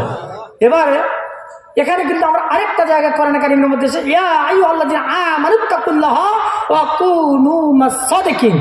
আল্লাহ বলছে হে ঈমানদারগণ, হে ঈমানওয়ালা, তোমরা আল্লাহকে ভয় করো। কাকে ভয় করার কথা আল্লাহ বলেছে? আল্লাহকে। আর কি বলেছে? তোমরা একজন সত্যবাদীর সহবতে থাকো। সেই সত্যবাদী কারা? তারাই হলো কামেল ওলি আল্লাহ। জোরে বলি সুবহানাল্লাহ। তাহলে সত্যবাদী মানার কথা কে বলেছে? আল্লাহ বলেছে। সত্যবাদী মানার কথা আল্লাহ তাআলা বলেছে, তাই তোমরা মানি নাকি ভাই? তাহলে এখন ছেলে বাপের কাছে গিয়ে বলছে আব্বা আমি তোমার কথা শুনবো কিন্তু মার কথা শুনবো না। বাপ বলছে বাবা তোমার মা যেটা বলে সেটা শুনো। ছেলে বলছে না আব্বা তুমি যা বলবে শুনবো কিন্তু মার কথা শুনবো না। প্রকৃত কি ওই সন্তানকে বাপের কথা শোনা হলো? কথা বলে এটা উদাহরণ দিলাম। হলো যারা বলে কোরআন মানবো, হাদিস মানবো, ওলিয়া উলিয়া মানবো না, তো কোরআনে তো ওলি আল্লাহ মানার কথা এসেছে, আল্লাহ মানতে বলেছে, তারা কি প্রকৃত কোরআন হাদিস মানলো? মানলো না। আল্লাহ পরিষ্কার কোরআনে কারীমের মধ্যে বলেছেন হে পৃথিবীর মানব জাতিরা, তোমাদের মধ্যে এমন একটা দল, এমন একটা তরিকা, এমন একটা সিলসিলা, এমন একটা সংগঠন থাকবে, তোমরা তাদের সহবতে থাকো। জোরে বলুন। কোরআন বলেছে। বলবেন কোথায় আছে? সূরার নাম সূরা নিসা, আয়াত নাম্বার 59। আল্লাহ বলে তোমাদের মধ্যে এমন একটা সংগঠন থাকবে, তোমাদের মধ্যে এমন একটা সংগঠন থাকবে। আল্লাহ বলেছে সেই সংগঠন কি করবে? মানুষের সৎ কর্মের আদেশ করবে, অসৎ কর্মের নিষেধ করবে, সৎ কাজের আদেশ করবে, অসৎ কাজের নিষেধ করবে। এমন একটা সংগঠন থাকবে, আর সেই সংগঠনের সহবতে তোমরা থাকবে। কে বলেছে? কোরআন বলেছে। আজকে গোটা পৃথিবী এমন একটা দল, এমন একটা তরিকা, এমন একটা সিলসিলা, এমন একটা সংগঠন তুমি দেখাও যে সেখানে গেলে তোমাকে সৎ কর্মের আদেশ করে, অসৎ কর্মের নিষেধ করে, সৎ কাজের আদেশ করে, অসৎ কাজের নিষেধ করে। তুমি দেখাও। হয়তো আছে, তবে আমাদের জানা নাই। তবে এই কোরআন যে সংগঠনের কথা বলেছে, এই সংগঠন যদি দেখতে হবে জামানার পীর, জামানার মুর্শিদ সুফি আজান গাছে রহমাতুল্লাহ 1876 সালে মৌখিক হবে এমন একটা সংগঠন প্রতিষ্ঠিত করলেন, যে সংগঠনের মাধ্যমে গোটা বিশ্বের মানব জাতিকে বলা হয় বাবা 5 ওয়াক্ত নামাজ পড়ো বিনা কাজায়, বাবা রমজান মাসে রোজা রাখো, বাবা হালাল খাও, বাবা সুদ মুক্ত জীবন করো। আবার এই সংগঠনের মাধ্যমে প্রতি রবিবার একটা কোরআনের মজলিস করে গোটা বিশ্বের মানব জাতিকে ইউটিউবের মাধ্যমে জানানো হচ্ছে বাবা সৎকর্ম করো, অর্থাৎ হালাল রুজি উপার্জন করো, হালাল খানা খাও, সত্যমতো পরহেজগারি করো, সুদ ঘুষের সঙ্গে সম্পর্ক ছেড়ে দাও। জোরে বলুন সুবহানাল্লাহ। তাহলে এই সংগঠন, যে সংগঠনের কথা আল্লাহ বলেছে, তাহলে আল্লাহর এই সংগঠন খুঁজতে গেলে কোথায় খুঁজবো? আপনাকে খুঁজতে হবে কলকাতা 18 নম্বর বাগমারি সুফি আজান গাছে রহমাতুল্লাহ দরবার। জোরে বলুন। সন্দেহ আছে কোনো? সন্দেহ আছে কোনো? যদি কেউ মনে করেন সন্দেহ আছেন, তবে আমি আছি, কাল পর্যন্ত আমার কাছে আসবেন, আর কোরআন হাদিসের যদি জ্ঞান থাকে আমাকে বুঝে দেবেন যে ভাই আপনি ভুল বললেন। আমি যদি ভুল বলে থাকি সংশোধন করে আমাকে দেবেন। আর যদি মনে করি যে, যদি আপনি মনে করেন ঠিক বলছেন, তাহলে এটা নিয়ে আপনি আমল করবেন। ঠিক না ভুল? আল্লাহ বলেছেন তোমাদের মধ্যে এমন একটি দল তাকে অবশ্য দরকার। আল্লাহ বলেছেন সূরা আল ইমরান আয়াত নম্বর 104। কোন দল? যে যারা মানুষের সৎ কর্মের আদেশ করে অসৎ কর্মে নিষেধ করবে। আল্লাহ বলেছেন সুফি আজম গাছী রহমতুল্লাহ ঠিক সেভাবেই মানুষের সৎ কর্মের আদেশ করেন, অসৎ কর্মে নিষেধ করেন। কিন্তু এই দল, এই তরিকা, এই সিলসিলাকে তুমি চিনবে কি করে? চেনার উপায় কি? পবিত্র কোরআনে আল্লাহ সেটাও কোট করে দিয়েছেন। পবিত্র কোরআন পারা নাম্বার 22, সূরার নাম সূরা ইয়াসিন, আয়াত নাম্বার 21। আল্লাহ বলেছেন ইত্তাবিউ মাল্লা ইয়াসালুকুম আজরা ওয়া হুম মুহতাদুন। আল্লাহ বলছে ওই সমস্ত ব্যক্তিদেরকে ইত্তেবা করো, আল্লাহ বলছে ওই সমস্ত ব্যক্তিদেরকে অনুসরণ করো যারা ধর্ম প্রচারের জন্য তোমাদের নিকট কোনো পারিশ্রমিক বা পুরস্কার, কোনো চুক্তি কন্ট্রাক্ট গ্রহণ করে না। তারাই হলো মুহতাদুন, তারাই হলো হেদায়েত প্রাপ্ত। সূরা ইয়াসিন আয়াত নম্বর 21। জামানার পীর, জামানার মুর্শিদ সুফি আজম গাছী রহমাতুল্লাহ আলাইহি তিনি গোটা বিশ্বের মানুষ যাদের কাছে 1,24,000 পয়গম্বর নবী রাসূল যেভাবে দ্বীনের দাওয়াত দিয়েছেন, যেভাবে ধর্ম প্রচার করেছেন, যেভাবে ইসলাম প্রচার করেছেন, তিনি 1876 সালে মৌখিকভাবে হাক্কানি আঞ্জুমান প্রতিষ্ঠিত করে গোটা বিশ্বের মানব জাতির কাছে দ্বীনের দাওয়াত দিচ্ছেন। কারে কাছে কোনো বিনিময়, কোনো চুক্তি কন্ট্রাক্ট গ্রহণ করে না। তিনি নিঃসন্দেহে মুহতাদুন আছেন। জোরে বলুন সুবহানাল্লাহ। তাহলে কোরআনের সঙ্গে মিল আছে না নাই? প্রতিটা বিষয় যদি আমরা লক্ষ্য করে দেখি যে সুফি আজম গাছী রহমাতুল্লাহ যে কথাগুলো বলেছেন কোরআনের সঙ্গে মিলে আছে। তারপর তিনি বলেছেন প্রত্যেক প্রাণীর মৃত্যুর স্বাদ গ্রহণ করতে হবে। সূরা আল ইমরান আয়াত নম্বর 185। তাই তিনি এই গুরসগুলির মাধ্যমে বলেছেন আগ আপনি মৌত সে কই বসর नहीं सामनो सौ बरस का कल की खबर नहीं सोनो ऐसा किनाने कसरे बरदार के आखिर जाओगे मिट्टी के अंदर। কি বলেছেন? বলেনি? মৃত্যু স্মরণ তিনি করে দিয়েছে। হে বান্দা, তুমি দুনিয়ায় 50-60 বছর বাঁচবে কি বাঁচবে না তার কোনো গ্যারান্টি নাই। তুমি 100-200 বছরের সামান তৈরি করেছো। তাই তিনি বলেছেন আগ আপনি মহুত সে কল আগ আপনি মহুত সে কই বছর नहीं सामनो सौ बरस का कल की खबर नहीं। তুমি যে দুনিয়ার 500 বছর সামান তৈরি করেছো, এই সামান কি তুমি খবর নিয়ে যেতে পারবে? এই সামানকে তোমাকে ফেলে রেখে কালকে খবর নেই, তুমি যদি চলে যাও কালকের কোনো খবর থাকবে না। সোনো ऐसा কিনানে कसरे बरदार কে আখের যাওগে মিট্টি কে আন্দার। তুমি যে মাটির মানুষ, এই মিট্টির নিচে, ওই আন্দার মানে নিচেতে তোমায় আমাকে একদিন চলে যেতে হবে। তাই তিনি আমাকে এই মোর্চার মাধ্যমে মৃত্যু স্মরণ করে দিলেন। আর হাদিস পাকের মধ্যে এসেছে যদি কোনো মানুষ দিনে 20 বার মৃত্যুর স্মরণ করে তার নামায় আমলে একটা শহীদের সোহাব দেওয়া হবে। জোরে বলুন। তাই সুফি আজম গাছী রহমাতুল্লাহ আমাদেরকে সেভাবে মৃত্যু স্মরণ করে দিয়েছেন। জোরে বলুন না সুবহানাল্লাহ। শর্ত কি? আল্লাহ বলছে হে আমার রাসূল তোমরা পবিত্র হালাল বস্তু আহার করো অথবা নেক আমল করো। আল্লাহ কাকে বলেছে? আল্লাহ রাসূলকে বলেছে। কি বলেছে? হে আমার রাসূল। আল্লাহ করে না আবার বলেছে ইয়া আইয়ুহান নাসু কুলু মিম্মা ফিল আরদি হালালান তাইয়্যিবা। আল্লাহ বলে হে মানব মণ্ডলী, পৃথিবীর মধ্যে যা হালাল ও বৈধ পবিত্র খাদ্য তা হইতে ভক্ষণ করো। আল্লাহ বলেছে। আল্লাহ সূরা মুমিনুন আয়াত নম্বর 51 মধ্যে আল্লাহ রাসূলকে বলে আমার রাসূল তোমরা পবিত্র হালাল বস্তু আহার করো তারপর নেক আমল করো। আগে হালাল খাও তারপর নেক আমল করো। নেক আমল বলতে আমরা কি বুঝি? নামাজ পড়া নেক আমল, রোজা করা নেক আমল, হজ করা নেক আমল, যাকাত দেওয়া নেক আমল, উরসুকুল মজলিস করা নেক আমল, ভালো কাজ করা নেক আমল। তো এই কাজগুলো যখন আমরা করব তখন আমাদের রিজকটা হবে হালাল।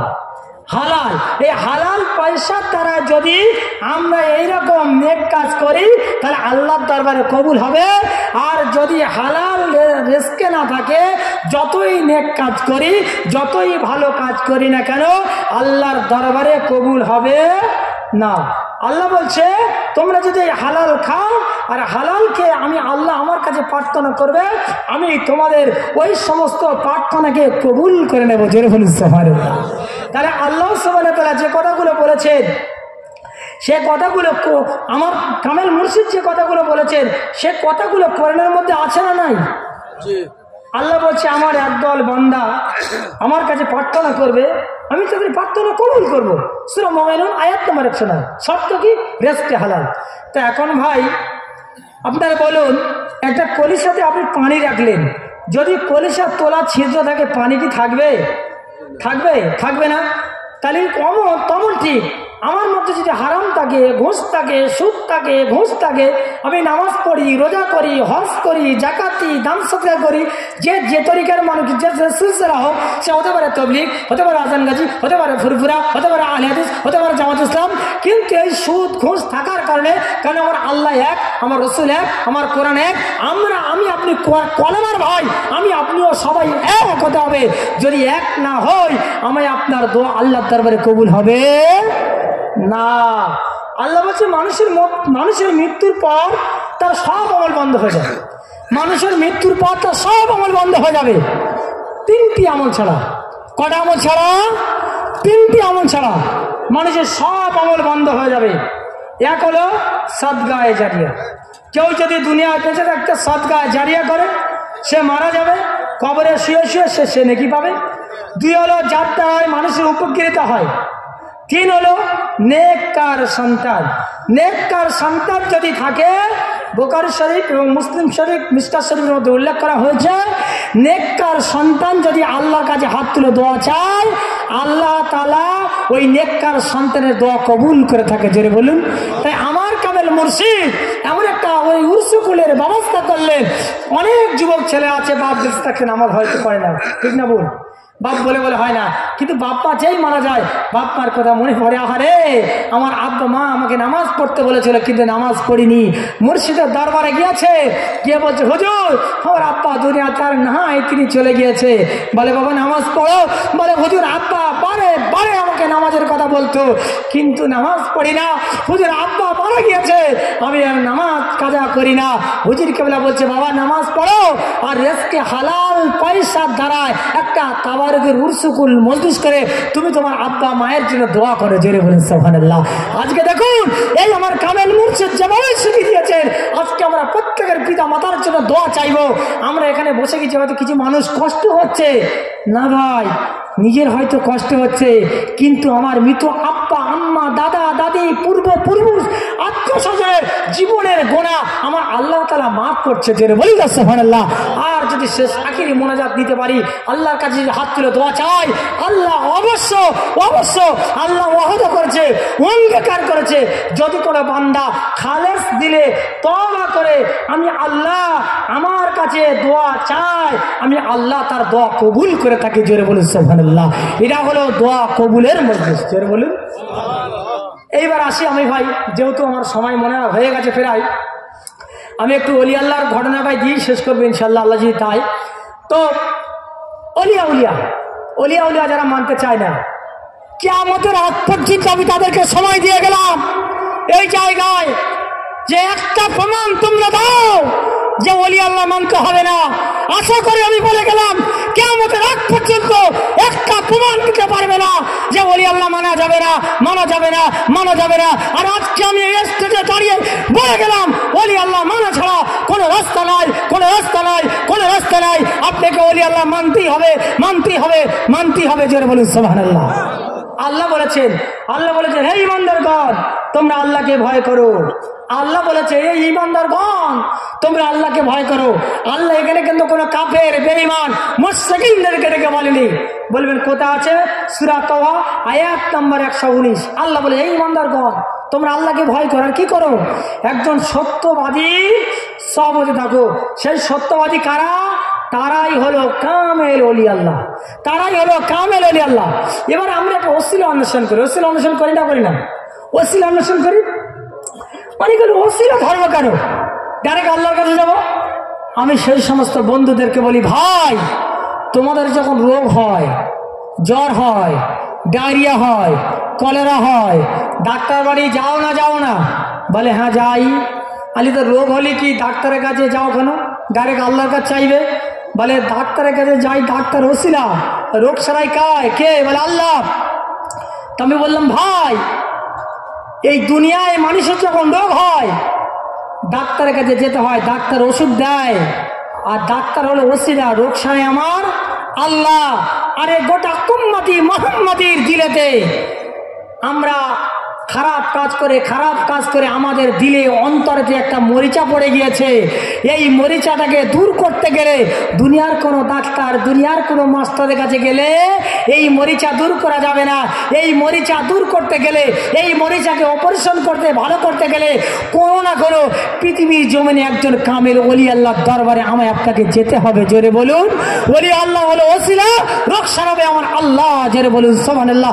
ওলি আল্লাহর দরবারে গেলে বেনামাজি নামাজি হয়, সুদখোর হালাল খানেওয়ালা হয়, বেরোজগার রোজাদার হয়, পিতামাতার যারা ভাত দেয় না পিতামাতার খেদমত করা শেখে, পাড়া প্রতিবেশীর সঙ্গে যারা ভালো ব্যবহার করে না তারা পাড়া প্রতিবেশীর সঙ্গে ভালো ব্যবহার করা শেখে। ওলি আল্লাহর দরবারে গেলে তাদের দিলেতে আল্লাহ পাক এরকম একটা ইমানি নূর দান করে। জোরে বলেন না সুবহানাল্লাহ। এটা আমি আপনি জানি না। আল্লাহ বলে, হে ইমানদারগণ, আল্লাহকে ইমানদারদেরকে ডেকে বলেছেন, কি বলেছেন? হে ইমানদারগণ, তোমরা আল্লাহকে ভয় করো আর কি করো? আল্লাহ পর্যন্ত পৌঁছানোর জন্য ওসিলা অন্বেষণ করো। ওসিলা বলবে না, কথা আছে সূরা মায়েদা আয়াত নাম্বার 35। যারা বলে ওসিলা কেন ধরবো, তাদেরকে বলি, ভাই কোরআন বলেছে তাই তো ধরি, ঠিক না বল? কোরআন ধরতে বলেছে, কথা আছে সূরা মায়েদা আয়াত নাম্বার 35। আল্লাহ বলে, জেনে রাখো পবিত্র কোরআন, সূরার নাম সূরা ইউনূস আয়াত নাম্বার 62। আল্লাহ বলেছে, আলা ইন্না আউলিয়া আল্লাহ লা খাউফুন আলাইহিম ওয়ালা হুম ইয়াহজানুন। আল্লাহ বলছে, জেনে রাখো নিশ্চয় যারা আল্লাহর ওলি তাদের কোনো ভয় নাই, তাদের কোনো চিন্তা নাই, তাদের কোনো দুঃখ নাই, তারা হলো আমার বন্ধু। জেনে বলুন না সুবহানাল্লাহ। আচ্ছা আপনারা বলুন, আপনারা যদি এতগুলো মানুষ আমার বন্ধু হন, এখন এখানে যদি কেউ আমাকে যদি ক্ষতি করতে চায়, আপনারা কি তার ছেড়ে দেবে বলে মনে হয়? তা যারা আল্লাহর ওলি, আল্লাহ তাদের বন্ধু, আল্লাহ তাদের বন্ধু, তাদের ইহকাল এবং পরকালের জীবনে কোনো ভয় নাই। এবার আসি, ওলি আউলিয়ারা সুপারিশ করতে পারবেন কিনা? তারা বলে অনেক নবীরা পর্যন্ত ইয়া নফসি করবে, তোমার ওলি তো দূরের কথা। আমার এই মাওলানা সাহেব ভাই বলেছিল না যে আমার কামেল মুর্শিদ কাল কিয়ামতের মহাময়দানে, কিয়ামতের হাসরের দিন কাউকে জান্নাতে না নিয়ে জান্নাতে পা দিবে না, বলেছে না? কে বলেছে? এটা হাদিস বলেছে, কোরআন বলেছে। অর্থাৎ কোরআনের কথা, আল্লাহর কথা, হাদিসের কথা, রসুলের কথা। কারণ সবাই, সব তরিকা, সব সিলসিলা, সব জামাত তারা কোরআন মানে, হাদিস মানে, তারা সবাই আল্লাহকে মানে, আল্লাহ রসুলকে মানে। তাহলে আমি আপনি যদি আল্লাহ বলেছে, আল্লাহ রসুল বলেছে, এই কোরআন আর হাদিসের সারমর্মটা যদি তুলে দিতে পারি, আশা করি তারাও মানতে বাধ্য হবে। জোরে বলুন সুবহানাল্লাহ। কি ঠিক না ভুল? কিন্তু বানিয়ে বানিয়ে কিছু কথা যদি বলি, কথাগুলো হয়তো ঠিক, কিন্তু মতলবটা হবে ভুল। আমি যদি এক্ষুনি বলি যে আমি কৃষ্ণনগর থেকে, এখান থেকে বিনা গাড়ি, বিনা ট্রেনে, মাটি না পা দিয়ে আমি এখানে হেঁটে এসেছি, কিন্তু একজন ওলি আল্লাহ ইচ্ছা করলে পারে, ওলি আল্লাহ ইচ্ছা করলে সাতবক আসমান জমিন ভ্রমণ করতে পারে। এ ক্ষমতার শক্তি আমার আল্লাহ দিয়েছে। যারা হাজির নাজির বিশ্বাস করে না, তারা আল্লাহ রসুল মেরাজে গিয়েছে, আল্লাহর সঙ্গে কথা বলেছে, 50 ওয়াক্ত নামাজ থেকে 5 ওয়াক্ত নামাজ দিয়েছে, জান্নাত দেখেছে, কি দেখেছে না দেখেনি, এই সবে মেয়ারেজ রাজনীতিতে। এই হাদিসটা যদি তাদেরকে সুন্দরভাবে বোঝানো যায় যে আল্লাহ রসুল তিনিও ছিলেন মানুষ, কিন্তু আমরাও মানুষ, কিন্তু এই মানুষের মধ্যে একটু পার্থক্য, তাহলে তিনি যদি যেতে পারে তো ইচ্ছা করলে তার একজন উম্মতও যেতে পারে। জোরে বলুন সুবহানাল্লাহ। তাহলে তাদেরকে এভাবে এই হাদিসদের যুক্তি দিয়ে বোঝাতে হবে। কিন্তু আমি হঠাৎ যদি বলে দিই যে আমরা প্লেনে না চড়ে, গাড়িতে না চড়ে চলে এসেছি, এটা কিন্তু সে বুঝতে তার অসুবিধা হবে। তবে আলেম সেই প্রকৃত আলেম যে সব তরিকার মানুষকে বোঝানোর ক্ষমতা থেকে, যাকে, ঠিক না ভুল? শুধু আমার দলের সিলসিলার মানুষদেরকে আমি বুঝে চলে যাব, অন্য সিলসিলার মানুষরা তারা কি চায়, তারা কি চায় এটা আমাকেও ভাবতে হবে। তারা কি বলতে চায়, কি জানতে চায়, সেগুলো কোরআন হাদিস থেকে তাদেরকে আমাদের যদি তুলে দেওয়া যায়, আশা করি তারা তো আমাদের ভাই, তারাও বুঝবে, ঠিক না ভুল? তারাও বুঝবে। এবার দেখুন, এই হাজির নাজির তারা বিশ্বাস করে না, মানে না, বা ওলি আল্লাহরা সুপারিশ করবে, এরা তো অনেকে মানে না। বিশ্বাস করে না, কিন্তু অনেক মানে, কিন্তু আল্লাহ রসুল বলেছে এই কথাটা যদি বলি, আমি যদি এখানে বলি আমার কামেল মুর্শিদ বলেছি, হয়তো অন্য সিলসিলা মানবে না, কিন্তু আমি যদি বলি আল্লাহ রসুল বলেছে, তাহলে রসুলের কথা সে অস্বীকার করবে না। আমার কামেল মুর্শিদ যেটা বলেছে আল্লাহ রসুলের কথা, রসুল যেটা বলেছে আল্লাহর কথা, ঠিক না বল? ঠিক না বল? হযরত উসমান ইবনে আফফান রাদিয়াল্লাহু তাআলা থেকে হাদিস বর্ণিত আছে, নবী করিম সাল্লাল্লাহু আলাইহি ওয়াসাল্লাম বলেন, তিন শ্রেণীর লোক কাল কিয়ামতের মহা ময়দানে, কিয়ামতের হাসরের দিন সুপারিশ করতে পারবেন আল্লাহ তাআলার কাছে অনুমতি নিয়ে। আল্লাহ তাআলা তাদেরকে সুপারিশে দেবেন, সুপারিশ করার অনুমতি দেবেন, আল্লাহ তাআলা তাদেরকে সুপারিশের পারমিশন দেবেন। তিন শ্রেণীর লোক কারা? মিনান নাবিয়িন ওয়াস সিদ্দিকিন ওয়াস শুহাদাইন ওয়াস সালিহিন। আল্লাহ তিন শ্রেণীর লোকদের কথা বললেন, যারা নবী তারা সুপারিশ করতে পারবেন আল্লাহ তাআলার কাছে অনুমতি দিয়ে, আর আল্লাহ তাআলা তাদেরকে সুপারিশের অনুমতি দিবেন। যারা সিদ্দিক শহীদান, যারা শহীদ হয়েছে আল্লাহ রাস্তায়, তারাও সুপারিশ করতে পারবেন। এবং যারা নেককার সালেহীন আল্লাহর ওলিগণ, তারাও তাদের মুরিদানদের জন্য সুপারিশ করতে পারবেন। এই সুপারিশের অনুমতি আল্লাহ তাআলা দিবেন, আল্লাহ তাআলার কাছে অনুমতি দিয়ে তারা সুপারিশ করতে পারবেন। বংশের মধ্যে যদি কোনো হাফেজ থাকে, একজন হাফেজ 10 জন ব্যক্তিকে সুপারিশ করার অনুমতি আমার আল্লাহ তাআলা দিবেন। বংশের মধ্যে যদি কোনো হাক্কানি আলেম থাকে, এই হাক্কানি আলেম অসংখ্য ব্যক্তিদেরকে আল্লাহ তাআলা তাদেরকে সুপারিশের অনুমতি দেবেন, তারাও সুপারিশ করে জান্নাতে নিয়ে যেতে পারবেন। জোরে বলুন সুবহানাল্লাহ।